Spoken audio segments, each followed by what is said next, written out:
سر یہ ایک سوال ہے کہ کیا سیم سیکس کی کوئی ہے جگہ ہمارے اسلام میں؟ اگر نہیں ہے تو اللہ تعالیٰ نے گے اور اس طرح کی کریشن کیوں پیدا کی ہے؟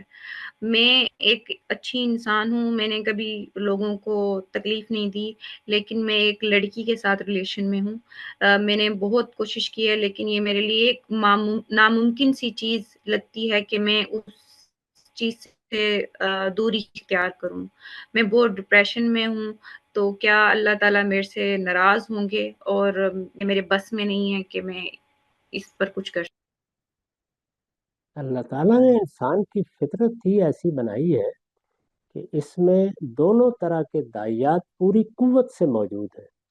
اس کو دیکھیے، خود قرآن مجید نے بیان کیا ہے، ارشاد فرمایا ہے وَنَفْسٍ وَمَا سَوَّاهَا فَأَلْهَمَهَا فُجُورَهَا وَتَقْوَاهَا۔ اللہ تعالیٰ نے نفس انسانی کو بنایا اور سنوارا تو اس میں دو چیزیں یکساں الہام کر دی ہیں، ایک انحراف کی طرف میلان اور دوسرے تقوی کی طرف میلان، دونوں کو یکساں الہام کر دیا ہے۔ ایک کے لیے فجور کا لفظ اختیار کیا ہے، دوسرے کے لیے تقوی۔ تقوی کیا چیز ہے؟ تقوی کا مطلب ہے اپنے برے رجحانات پر قابو پا کر محتاط زندگی بسر کرنا، پرہیزگاری کی زندگی بسر کرنا۔ یہ دونوں چیزیں اگر یکساں موجود نہ ہوں تو امتحان کیا ہوا؟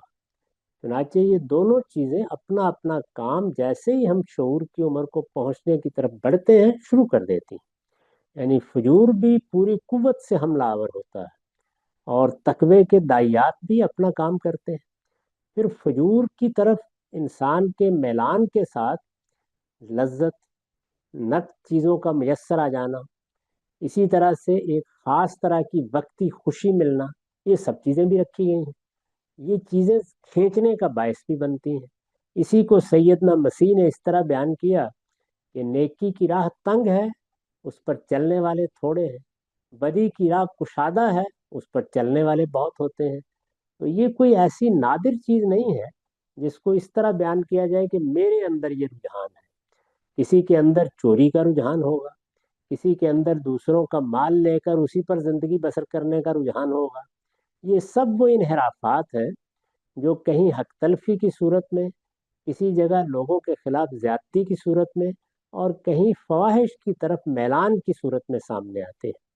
فواہش کی طرف میلان کا معاملہ اس لحاظ سے بھی بہت سنگین ہوتا ہے کہ اس میں بالعموم چیزیں چھپی رہتی ہیں، یعنی انسان کو اس دنیا میں جو ذرا دوسروں کے سامنے جانے، رسوا ہو جانے، دوسروں کی نگاہوں میں کمتر محسوس کرنے کے مسائل درپیش ہیں، ان سے بھی بالعموم نجات رہتی ہے۔ تو اس میں بڑے بڑے لوگ نہ صرف یہ کہ مبتلا ہو جاتے ہیں بلکہ اس کے لیے تعویلات بھی کرتے رہتے ہیں۔ تو میں اس سارے معاملے کو یہاں سے دیکھتا ہوں، یعنی ہمارے باطن میں فجور بھی ہے، تقوی بھی ہے۔ اللہ تعالیٰ نے دونوں کے میلانات الہام کیے ہیں۔ ابتلا اور امتحان کیا ہے؟ وہ یہ کہ ہم نیکی کے، خیر کے اور تقوی کے میلانات کو بڑھائیں۔ اسی کا نتیجہ تزکیہ اور پاکیزگی۔ پاکیزگی کو ایک مقصد اور ہدف کی حیثیت سے پیغمبروں نے بیان کر دیا ہے، اور اللہ تعالیٰ نے واضح اعلان کر دیا ہے کہ قیامت میں انسان کے مستقبل کا فیصلہ اسی بنیاد پر ہوگا، اس نے اپنے آپ کو کتنا پاکیزہ بنایا۔ یہ پاکیزگی کیا ہے؟ تقوی کی راہ اختیار کرنا، فجور سے اجتناب کرنا۔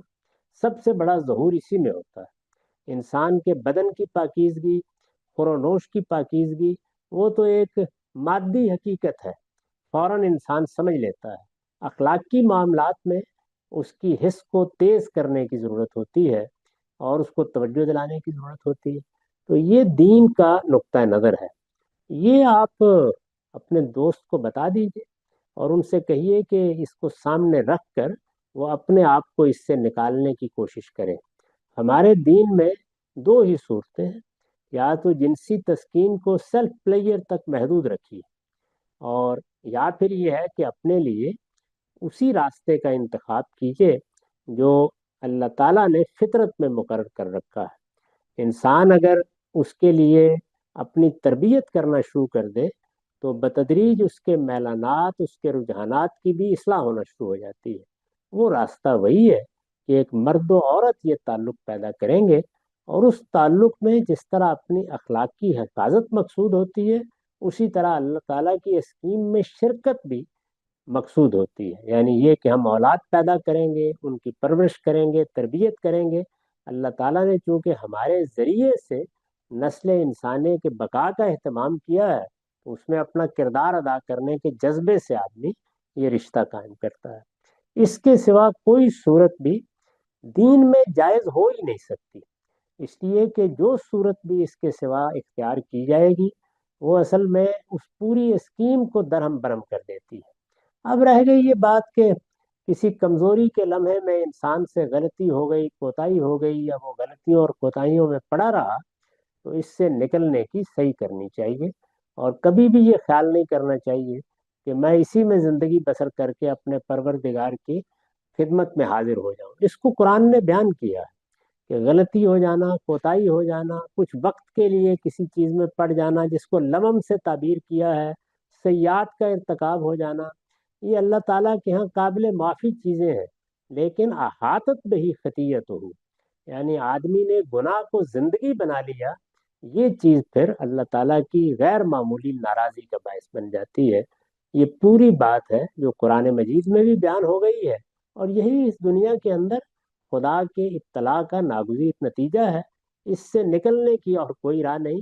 انسان تو بعض اوقات اپنے انہی میلانات کے اثر میں ایسے آ جاتا ہے کہ آپ ذرا ان لوگوں سے ملیے جو کسی نشے کے عادی ہو جاتے ہیں، یعنی وہ بھی یہی کہتے ہیں کہ ہمارے لیے اس کو چھوڑنا ممکن ہی نہیں ہے، لیکن اس کے بدیہی نتائج وہ بھی دیکھ رہے ہوتے ہیں کہ دنیا ہی میں کیا نکل آتے ہیں، اور ہم بھی دیکھ رہے ہوتے ہیں۔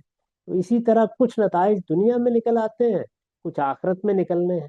ان نتائج کو نکلنے سے روکا نہیں جا سکتا، ان کو البتہ آپ نکلنے سے روکنے کا وہ طریقہ اختیار کر سکتے ہیں جو طریقہ اللہ نے بتایا ہے، کہ اللہ کو زیادہ سے زیادہ یاد کیا جائے، اس کی کتاب پڑھی جائے، اس طرح کے رجحانات اور میلانات کی طرف لے جانے والی چیزوں سے اپنے تعلقات منقطع کیے جائیں، کوشش کی جائے کہ ایسے معاملات کے جتنے پہلو بھی گرد و پیش میں بکھرے ہوئے ہوں، آدمی آہستہ آہستہ ان سے ہاتھ کھینچتا چلا جائے، اچھی صحبت اختیار کریں، اور کوشش کریں کہ اپنے آپ کو ایسی سرگرمیوں میں مصروف رکھیں جس کے نتیجے میں انسان اس ایڈکشن سے آہستہ آہستہ نکل آئے۔